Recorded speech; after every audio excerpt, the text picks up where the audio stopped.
नमस्कार, खिलाड़ी नंबर 1 में आप सभी का स्वागत है। मैं हूं सुमित और वीकली एक्सपायरी का दिन भारतीय बाजारों में आज वैसे तो एक रेंज बाउंड कामकाज है। अगर आप इंडिसेस पे नजर डालेंगे तो बिल्कुल फ्लैट टोन पे इंडिसेस कामकाज कर रहा है। निफ्टी बिल्कुल फ्लैट है, करीब 21,840 842 के जोन्स में। एक डिप जरूर है, लेकिन हाँ आज पूरे दिन एक रेंज में ही है, तो ये डिप ऐसा कोई डिप नहीं है।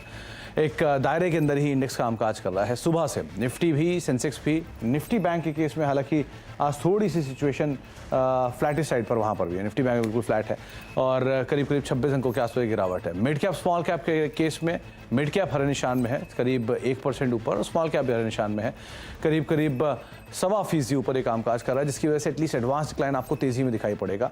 एडवांसेस करीब 1600 शेयर तेजी में है और 582 शेयरों में बिकवाली है। इंडेक्स में बिकवाली आई थी, बिकवाली को खरीदा गया और आज पार्टिसिपेट करने आ गया वापस HDFC बैंक, करीब 38 अंकों का पॉजिटिव कंट्रीब्यूशन। कल ICICI bank, axis bank contribute कर रहे थे, आज वो बिकवाली में है, HDFC बैंक कंट्रीब्यूट कर रहा है। M&M, ONGC, NTPC सरकारी शेयरों में कल भी तेजी थी, आज भी तेजी है। ONGC और NTPC दोनों मेजरली कंट्रीब्यूट करते हैं और M&M करीब 14 अंकों का कंट्रीब्यूशन यहाँ से आ रहा है। प्रेशर में है कोटक महिंद्रा बैंक, जो कल भी प्रेशर में था, आज भी है। रिलायंस इंडस्ट्रीज करीब 11 अंकों का नेगेटिव कंट्रीब्यूशन यहाँ से आता हुआ दिखाई पड़ रहा है। लेकिन ओवरऑल मार्केट में ब्रॉडर मार्केट्स खरीदारी में है और फ्रंट लाइन इंडेक्स जो है वो एक रेंज बाउंड ट्रेड के साथ कामकाज करता आपको दिखाई पड़ेगा। 3 खिलाड़ी इस पूरे हफ्ते हमारे साथ मौजूद हैं, उनसे तो हम बातचीत कर ही रहे हैं। ब्रजेश हैं, रूपक है, अमित हैं, जिनसे हम बातचीत कर रहे हैं इस पूरे हफ्ते, और तीनों हमारे साथ मौजूद भी हैं। उनसे हम चर्चा भी करेंगे मार्केट्स को लेकर और साथ ही साथ उनके इंडिविजुअल ट्रेड्स पर भी। एक बड़ा फेरबदल अमित के पोर्टफोलियो में हुआ, 7% का पॉजिटिव रिटर्न, जहां कल तक 1.5% का नेगेटिव था, आज 7% पॉजिटिव रिटर्न है। ब्रजेश करीब 10% का पॉजिटिव रिटर्न और रूपक -5% के आसपास रिटर्न यहाँ पर देखने को मिल रहा है। ब्रजेश, अमित और रूपक, आप तीनों को नमस्कार, तीनों का स्वागत है कार्यक्रम में। पहले तो मार्केट्स पे ब्रजेश आपका एक टेक चाहूंगा। आज एक रेंज बाउंड ट्रेड में इंडेक्स कामकाज करता हुआ दिखाई पड़ रहा है। कैसे आप रीड कर रहे हो मार्केट्स को, क्योंकि सिलेक्टिव पॉकेट्स तेजी में है, PSU खरीदारी में है, बैंक्स में HDFC बैंक पार्टिसिपेट कर रहा है, बाकी हेवी वेट बैकफुट पर है। कैसे रीड करोगे मार्केट्स को आप? Good morning Sumit ji. So basically अगर हम देखते हैं तो लास्ट 2 दिन से हमने देखा कि स्लाइटली बाइंग आ रही है मार्केट में, और जो निफ्टी का जो लेवल है 21,850 जहां पे अभी सस्टेन कर रहा है, मुझे लग रहा है आज वीकली एक्सपायरी के चलते आज क्लोजिंग में पॉजिटिव बायस ही रहेगा। अगर करीब कुछ इटाडे में करेक्शंस मिलता है तो 21,800 के कॉल ऑप्शंस में अगर कोई ट्रेडर को बाइंग अपॉर्चुनिटी ढूंढनी है तो मुझे लगता है वो एक ट्रेड सेटअप बन सकता है। बैंक निफ्टी का जो ट्रिगर है वो 46,000 का ट्रिगर है, तो मुझे लगता है कि जिस हिसाब से डेटा देख रहा हूँ लास्ट 2 दिन से स्लोली बाइंग आ रही है। अभी भी सवेरे से बैंक निफ्टी में थोड़ा सेलिंग है, बट देन मुझे लगता है एंड ऑफ द डे में शायद फिर से बाइंग आ जाएगा। दोनों ही डेटा पॉजिटिव है, तो मुझे शॉर्ट टर्म अगर व्यू पूछते हैं तो मुझे लगता है वापस निफ्टी 22,000 जा सकता है। आज का दिन एक पॉजिटिव डे होना चाहिए और क्लोजिंग में मुझे लगता है एक रैली एक्सपायरी के चलते एक रैली आ सकता है। 50-60 पॉइंट मुझे लगता है निफ्टी में और पॉजिटिव ट्रेंड है यहाँ पर। बैंक निफ्टी जैसे 46,000 के ऊपर क्लोज आता है और थोड़ा सस्टेन करता है तो मुझे लगता है बैंक निफ्टी में भी शॉर्ट कवरिंग देखने को मिल सकता है। बैंक निफ्टी में भी शॉर्ट कवरिंग आते हुए दिखाई पड़ सकती है, लेकिन हाँ पॉजिटिव बायस के साथ क्लोजिंग शायद आते हुए दिखाई पड़े। अमित भी हमारे साथ मौजूद हैं। अमित, कल 2 बड़े इवेंट थे, वैलेंटाइंस डे भी था, सरस्वती पूजा भी थी। ऐसा क्या किया आपने कि नेगेटिव से सीधे पॉजिटिव पहुंच गए? जी, सरस्वती माँ की पूजा की और वैलेंटाइन डे में बीवी को भी नमस्कार किया तो पॉजिटिव हो गया सब कुछ। सब देवियों का ठीक से पूजा किया, इसकी वजह से आपका रिटर्न नेगेटिव से पॉजिटिव पहुंच गया। अच्छा अमित, मार्केट को कैसे रीड कर रहे हो आप, क्योंकि आज रेंज बाउंड है मार्केट्स, तो कैसे देख रहे हो आप बाजार को? जी Sumit ji, good morning and good morning to everyone. Bias positive है, रीजन इज रैशनल इज कि निफ्टी 10 EMA के ऊपर ट्रेड कर रहा है। कल के सत्र में हमने एक फैंटास्टिक रिकवरी देखी थी, तो आज के सत्र में थोड़ा सा ये पॉज ले रहा है। तो जब तक 10 EMA 21,770 के आसपास इंटैक्ट है, any dip is an opportunity. थोड़ा सा मेरे को लगता है कल बहुत बड़ा रेंज डे था, तो आज थोड़ा साइडवेज डे रहेगा with a positive bias. Bank Nifty का मैं थोड़ा सा ऑल्दो बायस पॉजिटिव है, लेकिन जब तक 46,050 46,100 क्रॉस नहीं करता तब तक मैं ब्रेकआउट ट्रेड नहीं लूंगा।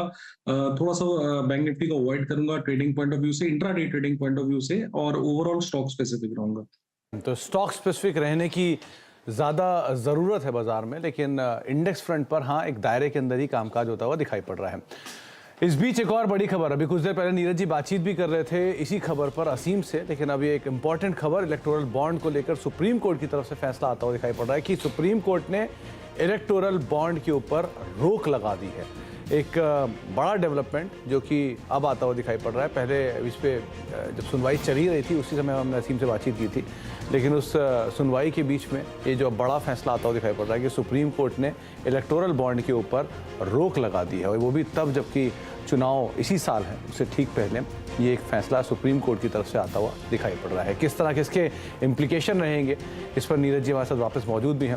नीरज जी, अभी आप थोड़ी पहले बात कर भी रहे थे कि इलेक्टोरल बॉन्ड को लेकर सुप्रीम कोर्ट की सुनवाई चल रही है और अब ये फैसला आता हुआ SBI को बॉन्ड खरीदने की जानकारी देनी होगी और इसके ऊपर बैन लगा दिया गया है, रोक लगा दी गई है। कैसे समझें इसको इस पॉलिटिकल सेटअप के बीच में?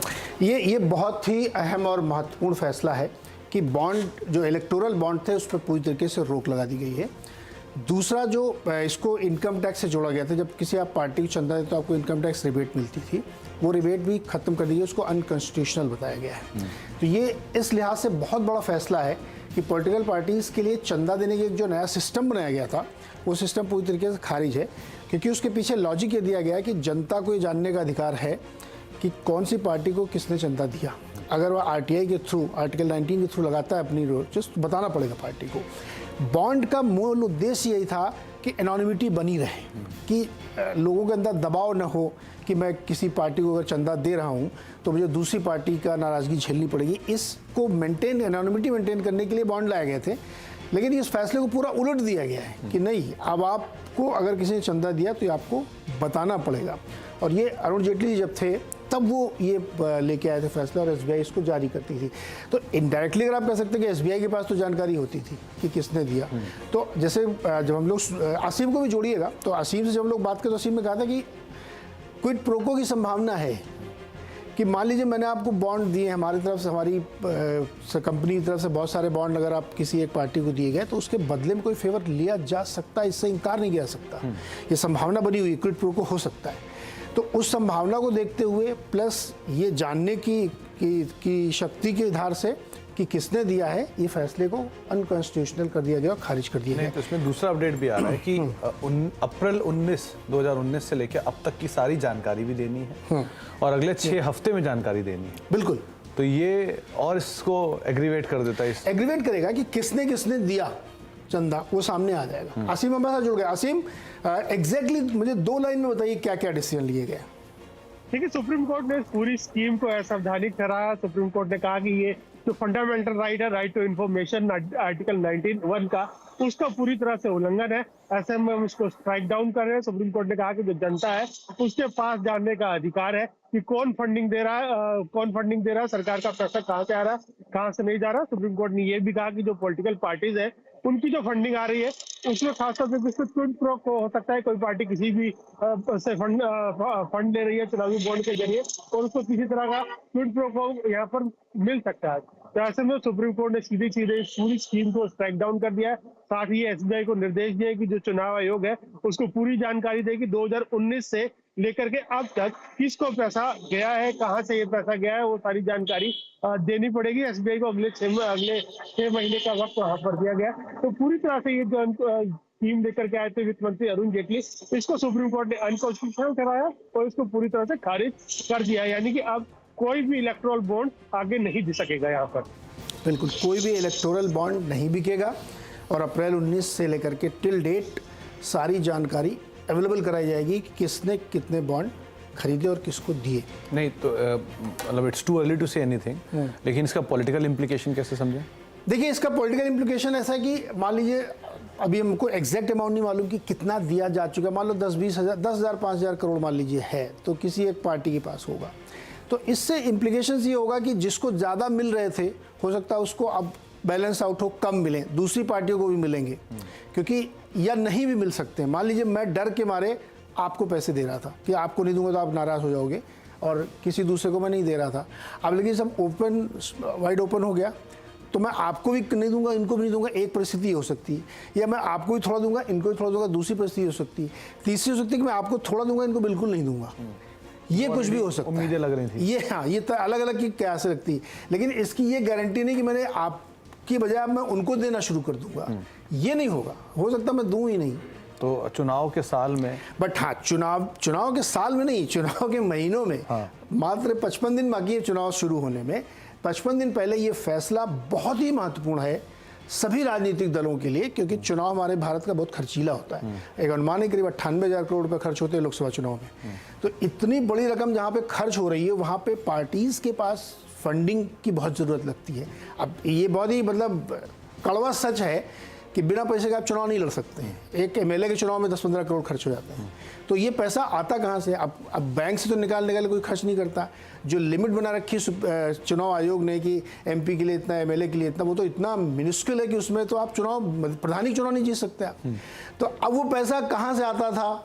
फंडिंग होती थी, व्यापारियों से होती थी, कंपनियों से होती थी, कुछ इंडिविजुअल देते थे। अब वो आपको सामने दिखेगा। अगर बॉन्ड नहीं है तो चेक से जाएगा पैसा, चेक से पैसे जाएगा तो सामने दिखेगा। तो ये एक बहुत शेकिंग डिसीजन है चुनाव से ठीक पहले, लेकिन इससे कोई बहुत बड़ा भूचाल आएगा ऐसा नहीं होने वाला। लेकिन फैसला बहुत इंपॉर्टेंट है और ये बहुत दिलचस्प रहेगा कि किसको कितना मिला। हम लोग ये देखेंगे अभी जानने में, जो सूचनाएं निकल के आएंगी तो वो भी अगले 6 हफ्तों में जो है उसकी जानकारी आते हुए दिखाई पड़ेगी और एसबीआई को ये जानकारी देनी होगी। तो ये एक इम्पॉर्टेंट फैसला जिसको हम डिकोड करने की कोशिश कर रहे थे अभी असीम और नीरज जी के। इस पर और विस्तार से भी हम लोग अगले शोज में बात करेंगे। असीम को जोड़ रहे हैं, बोलिए असीम।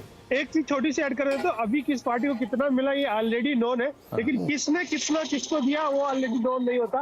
तो ये जानकारी जो है वहां पर इलेक्शन कमीशन को देनी होगी। तो अब अगर हम देखें पिछले कुछ सालों का अगर टंडा, तो हम देख रहे हैं कि बीजेपी के अंदर काफी ज्यादा जा रहा है और बाकी पार्टियों को काफी कम मिल रहा है।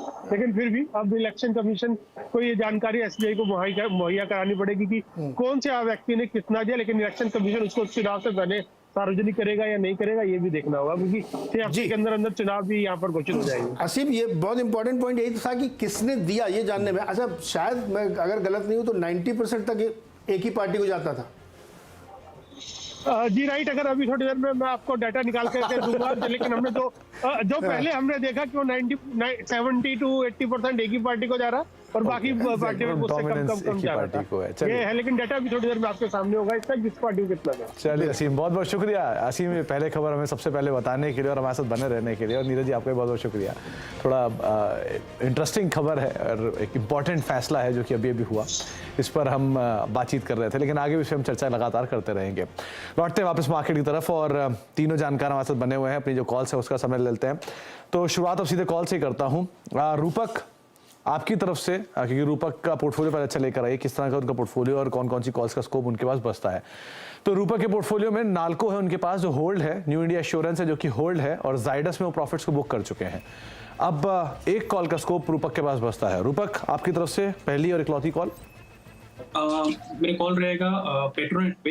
पेट्रोनेट ने आवली चार्ट पे एक राउंडिंग बॉटम फॉर्मेशन का ब्रेकआउट दिया और डेली चार्ट में भी एक रिकवरी दिखा रहा है विद गुड वॉल्यूम। मेरे ख्याल से शॉर्ट टर्म में 305 तक जा सकता है और नीचे एक स्टॉप लॉस मेंटेन करना होगा 274 पे।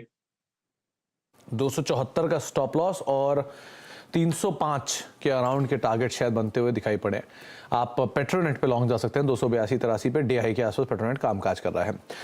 ब्रिजेश का पोर्टफोलियो लेकर आइए, विनिंग पोर्टफोलियो किस तरह की सिचुएशंस वहां पर है। करीब 10% रिटर्न ब्रिजेश के पोर्टफोलियो में आ रहा है। डीएलएफ से प्रॉफिट बुक कर लिया और यूनाइटेड स्पिरिट से प्रॉफिट्स को बुक कर चुके हैं। तो 2 कॉल का स्कोप ब्रिजेश के पास बचता है। ब्रिजेश, आपकी पहली कॉल। सुमित जी, मेरा पहला कॉल फेडरल बैंक में रहेगा। फेडरल बैंक में एक रिवर्सल देखने को मिला है, तो मुझे लगता है ये करंट प्राइस में 153 का जो प्राइस है उसमें लेना चाहिए। स्टॉप लॉस मेरा काफी छोटा रहेगा, 151 का स्टॉप लॉस है, मैं ट्रेड करूंगा। 158 के टारगेट के लिए मैं इसमें एक लॉन्ग इनिशिएट करूंगा। 158 का टारगेट, 151 का स्टॉप लॉस और फेडरल बैंक एक नाम जिसके ऊपर आप लॉन्ग साइड पे पोजीशन देख सकते हैं। ये कॉल, पहली कॉल जो है वो ब्रिजेश की तरफ से आते हुए दिखाई पड़ी है। अमित का पोर्टफोलियो भी लेकर आया। एक बड़ा टर्न अराउंड अमित के पोर्टफोलियो में कल हुआ था और तीनों की तीनों कॉल एक शानदार तेजी दिखा के गई थी। तो हिंदुस्तान कॉपर में उन्होंने प्रॉफिट बुक कर लिए, बैंक ऑफ बड़ौदा में प्रॉफिट बुक कर लिए, टाटा स्टील को होल्ड कर रहे हैं। 2 कॉल का स्कोप अमित के पास है। अमित, आपकी पहली कॉल। जी सुमित जी, मैं एनएलसी इंडिया के साथ जाऊंगा। लगभग 254 का इसका प्राइस है एनएलसी इंडिया का। ये स्टॉक नीचे एक अच्छे पुलबैक के बाद अपने ट्रेंड एमआ को रिकवर कर रहा है और मुझे लगता है कि यहाँ पे एक ट्रैक्शन बन सकता है ऑन द अपसाइड। तो इसे बाय करें for a target of 275 and a stop loss of 245। 245 का स्टॉप और 275 के टारगेट्स के लिए आप लॉन्ग साइड पे जा सकते हैं NLC India, Neyveli lignite corporation India, जिसके ऊपर आप बेट कर सकते हैं 275 रुपए के टारगेट्स के लिए। ब्रिजेश, आपकी तरफ से दूसरी कॉल। सुमित जी, हाँ, मैं सोनाटा सॉफ्टवेयर को वॉच कर रहा हूँ। सोनाटा सॉफ्टवेयर जो 814 पे अभी ट्रेड कर रहा है, वो आज मोमेंटम और उसमें वॉल्यूम्स देखने को मिले, तो मुझे लग रहा है कि ये जो अपट्रेंड है ये स्टॉक में कंटिन्यूएशन रहेगा। 801 का स्टॉप लॉस रखना है, 801 का स्टॉप लॉस रहेगा, 845 का टारगेट। 845 के टारगेट और 801 का एक स्टॉप लॉस लेकर आप सोनाटा सॉफ्टवेयर पर लॉन्ग जा सकते हैं। 815 के आसपास का प्राइस इसमें अभी देखने को मिल रहा है। तो जो दूसरा नाम ब्रिजेश की तरफ से वो है सोनाटा सॉफ्टवेयर लॉन्ग साइड पर। अमित, आपकी तरफ से दूसरी कॉल। जी, मैं आईओसी के साथ जाऊंगा। 189.50 का इसका प्राइस है। यहाँ पे भी एक अच्छा पुलबैक हम देख रहे हैं और इस सेक्टर में स्ट्रेंथ भी है और पुलबैक ट्रेड है, तो इसे बाय करें for a target of 200 and a stop loss of 183। पूरे की पूरी Amit PSU, NLC India, IOC, bank of Baroda, ऐसा क्यों? जी, यहाँ पे स्ट्रेंथ नजर आ रही है तो चांस बेटर रहेगा मेरा। तो आईओसी अब दूसरा नाम है 200 रुपए के टारगेट्स के लिए। 183 का एक स्टॉप लॉस मेंटेन करके आप लॉन्ग साइड हो जाएंगे। वैसे ही बहुत बढ़िया तेजी आईओसी ने दिखाई है, वो तेजी शायद अभी भी कैरी कर सकती है, ऐसा अमित का मानना है, इसलिए आप लॉन्ग साइड पे यहाँ पर भी पोजीशंस को देख सकते हैं। आगे भी हम खिलाड़ियों से बातचीत जारी रखेंगे। एक ब्रेक का वक्त है, ब्रेक के बाद लौटते हैं और साथ ही साथ महिंद्रा एंड महिंद्रा की मैनेजमेंट हमारे साथ मौजूद रहेगी, उनसे हम चर्चा करेंगे छोटे से ब्रेक के उस तरफ।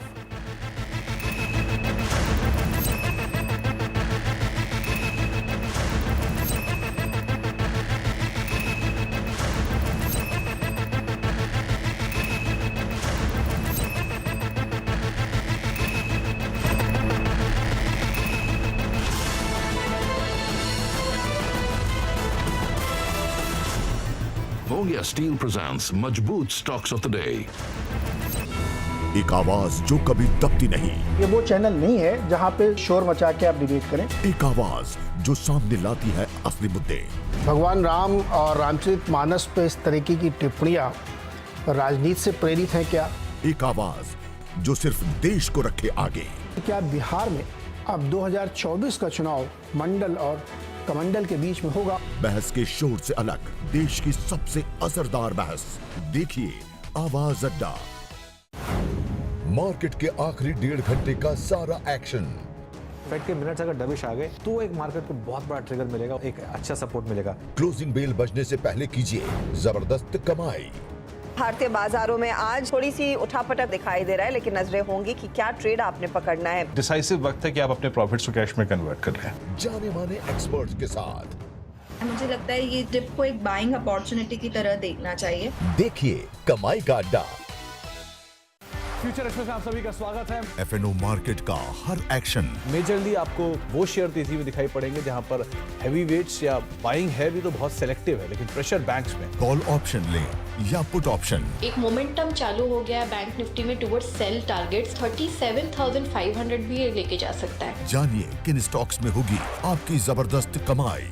1640 की कॉल में आप लॉन्ग जाएंगे 66 रुपए का टारगेट और करीब 42 का एक स्टॉप लॉस यहाँ पर मेंटेन कर सकते हैं। देखिए फ्यूचर एक्सप्रेस। स्वागत है आपका फायदेमंद फंड्स में। म्यूचुअल फंड्स के साथ अपनी लाइफ को करें प्लान। की ग्रोथ अच्छी रहेगी और इनका आरओसी प्रोफाइल भी अच्छा है। फ्लेक्सी कैप एक ऐसी कैटेगरी है जिसमें large cap, mid cap, small cap में हर एक जगह अपॉर्चुनिटीज मिलती है। और कौन से फंड्स आपके लिए हैं फायदेमंद, समझिए हमारे साथ। तो बताइए क्या होता है ये एलएसएस हमारे दर्शकों को? ये 3 साल तक लॉक इन होता है और फंड मैनेजर ऐसी कंपनीज में डाल सकते हैं जो लॉन्ग टर्म वेल्थ क्रिएशन हो सकते हैं। देखिए फायदेमंद फंड्स इन वक्त पर। मैं रिसेंटली एक इवेंट में गया था जहां पर काफ़ी बड़े मार्केट के दिग्गज थे। उनमें बहुत लोगों ने कहा था कि हमारी एक जो फैसिनेशन है ना सिर्फ लार्ज कैप के साथ, उससे हमें थोड़ा बाहर निकलना चाहिए। ब्रॉडर मार्केट में बहुत शानदार स्टॉक्स हैं इस समय। बाजार शुरू होने से पहले कीजिए मुनाफे की तैयारी। आज से बेहतर दिन नहीं मिल सकता आपको एक रैली के लिए। मार्केट के लिए क्यूज बहुत अच्छे हैं। जानिए सेंसेक्स और निफ्टी की कैसी होगी चाल। यहाँ पे आपको वॉच आउट करना है खुलने के पहले कहाँ स्टेबलाइज हो रहा है। तेजी पकड़ रहा है तो पहले घंटे के जो लोज है वो आपका स्टॉप लॉस होगा। और कौन से स्टॉक्स आपको बनाएंगे मालामाल। Buy on the dips and hold for long term, ये एक स्ट्रेटजी अपनानी चाहिए क्योंकि टेक्निकल रूप से बहुत ही बढ़िया लोग। देखिए मुनाफे की तैयारी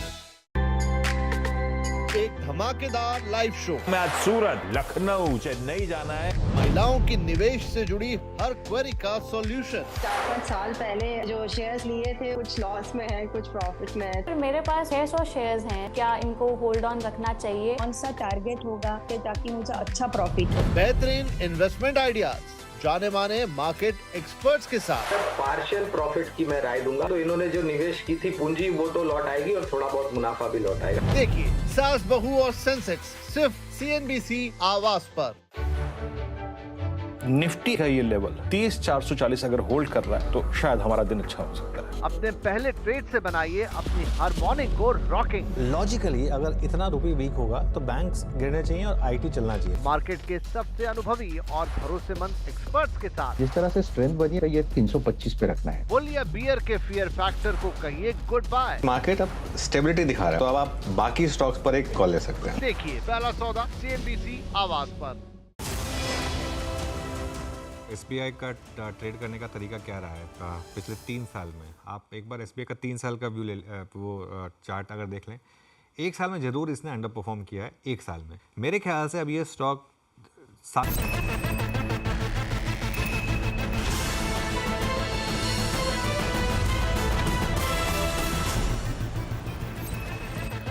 आप देख रहे खिलाड़ी नंबर 1 और निफ्टी करीब 17 अंक ऊपर कामकाज कर रहा है, लेकिन बाइंग अच्छी है मिड कैप स्मॉल कैप में। 1.25% ऊपर स्मॉल कैप इंडेक्स कामकाज करते हुए और करीब 1% ऊपर मिड कैप इंडेक्स भी ट्रेड कर रहा है। तो ब्रॉडर मार्केट्स में खरीदारी है। फ्रंटलाइन इंडेक्स एक रेंज के अंदर, जो कि सुबह से ही कामकाज कर रहा है, उसी रेंज के अंदर भी कामकाज करता हुआ दिखाई पड़ रहा है।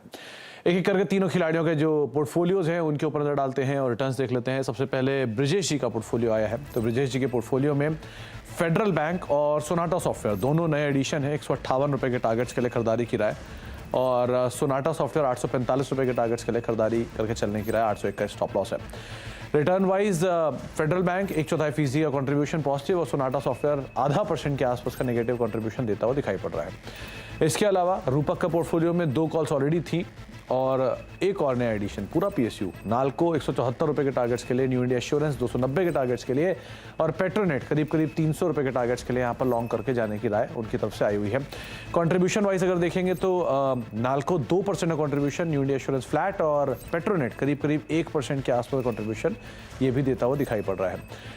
अमित के पोर्टफोलियो में टाटा स्टील ऑलरेडी होल्ड है 146 रुपये के टारगेट्स के लिए। NLC इंडिया नया एडिशन है 275 के टारगेट्स के लिए और IOC 200 रुपये के टारगेट्स के लिए यहाँ पर भी खरीदारी कर चलने की राय। कंट्रीब्यूशन वाइज अगर देखा जाए तो टाटा स्टील 3.5% का पॉजिटिव कंट्रीब्यूशन है, NLC 1.5% का और IOC करीब फ्लैट टू नेगेटिव साइड पर। एक बड़ा रिटर्न में फेल बदर हुआ है अमित के पोर्टफोलियो में। 9% का रिटर्न अमित का हो चुका है। 10.5% पोर्टफोलियो का रिटर्न है ब्रिजेश जी का और रूपक का करीब -5% के आसपास रिटर्न सो फार देखने को मिल रहा है। अभी भी 1.5 दिन एटलीस्ट बाकी है, तो लेट्स सी कैसे कामकाज होता हुआ दिखाई पड़ता है। बहुत बहुत शुक्रिया अमित आपका भी, बहुत बहुत शुक्रिया ब्रिजेश आपका भी और रूपक आपका भी हमारे साथ मौजूद रहने के लिए और सभी शेयरों पर, बाजार पर हमसे अपनी राय शेयर करने के लिए। एक ब्रेक का वक्त है, ब्रेक के बाद लौटेंगे और कमोडिटीज़ मार्केट के अपडेट भी देखते हैं। छोटे से ब्रेक के उस तरफ।